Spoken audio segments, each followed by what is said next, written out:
The psychology of money by Morgan हॉस्ले।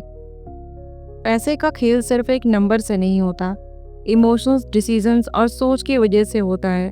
लोग अमीर अपने लॉजिक से नहीं, अपने बिहेवियर से बनते हैं। ये बुक हमें बताती है कि कैसे हमारी सोच, पेशेंस, ग्रीड और फियर जैसे इमोशंस हमारी फाइनेंशियल डिसीजन को शेप करते हैं। हर महीने सैलरी आती है, कुछ बिल्स में चले जाती है, कुछ लोन में, और जो बचे हुए होते हैं उसे फ्यूचर का सोच कर रख देते हैं। पर एक सवाल हर किसी के दिल में होता है, क्या मैं कभी फाइनेंशियली फ्री हो पाऊंगा?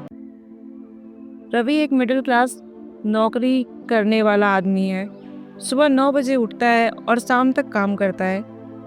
उसकी बीवी घर संभालती है और एक 7 साल का बेटा भी है उनका।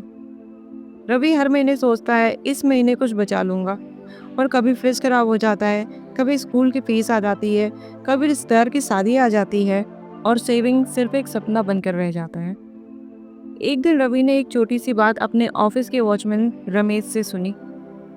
रमेश ने बताया, मैं हर महीने 500 रुपये अलग रखता हूँ। काम छोटा हो या बड़ा, पैसे संभालने का तरीका ही एक सोच कर समझ कर खर्च करना ही पैसे को और बढ़ाता है।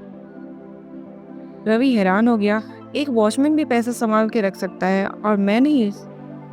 तो ये बुक हमें इस स्टोरी से ये बता रही है, आप कितना कमाते हो उससे ज़्यादा इम्पोर्टेंट है कि आपका बिहेवियर कैसा है अपने पैसों के साथ। रमेश ने छोटे इनकम के बावजूद डिसिप्लिन दिखाया। रवि ने सोचा बड़ा कमाऊंगा तब सब ठीक हो जाएगा। मैसेज देता है कि पैसे का सुकून पैसा होने से नहीं, पैसे को कंट्रोल करने से आता है। रवि ने सीखा कि बजट बनाना, ज़रूरत और चाहत में फ़र्क समझना ज़रूरी है।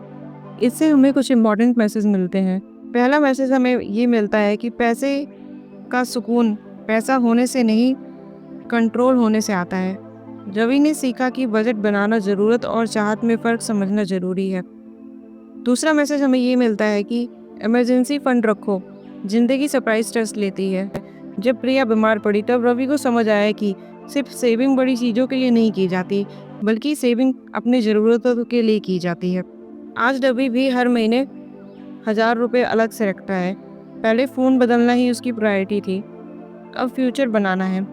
उसने प्रिया से कहा, पैसे कमाना एक स्किल है, पर उसे संभाल कर रखना एक कला है, और अब मैं इस कला को सीख रहा हूँ। और अगर आप भी पैसे से ज़्यादा सुकून चाहते हो तो साइकोलॉजी ऑफ मनी आपके लिए है। ज़िंदगी पैसा कमाने का रेस नहीं है, उसे समझने का सफ़र है।